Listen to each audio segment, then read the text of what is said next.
Makeup complete হওয়ার পরও আমাকে চেঞ্জ করতে হলো, হেয়ারস্টাইল মুছে ফেলতে হলো কলকা। তো কেন এমন হলো চলো তোমাদেরকে একটু বলি। আজ শ্যুটের জন্য কিন্তু আমি এমন একজনকে ডেকেছি যাকে আমি আগে কোনোদিনও দেখিও নি সামনাসামনি, আর আমি ওকে পার্সোনালভাবে চিনতামও না।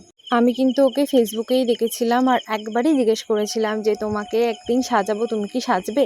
আর ও কিন্তু একবার বলাতেই রাজি হয়ে গেছিলো। আর ওর স্কিনটা দেখো, এখানে ভীষণ রকম সেন্সিটিভ স্কিন।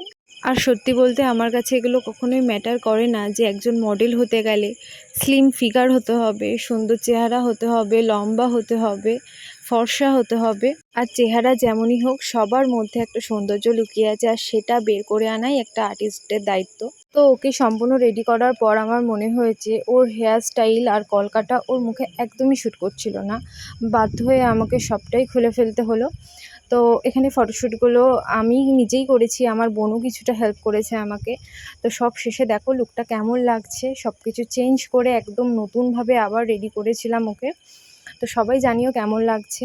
তো এটা কিন্তু আমার একটা মডেল শ্যুট। আমি খুব একটা পছন্দ করি না উগ্র সাজগোজ, সবসময় একটু ন্যাচারাল, একটু সোবার লুকই পছন্দ করি, সে আমার মডেলই হোক আর আমার রিয়েল ক্লায়েন্টই হোক না কেন।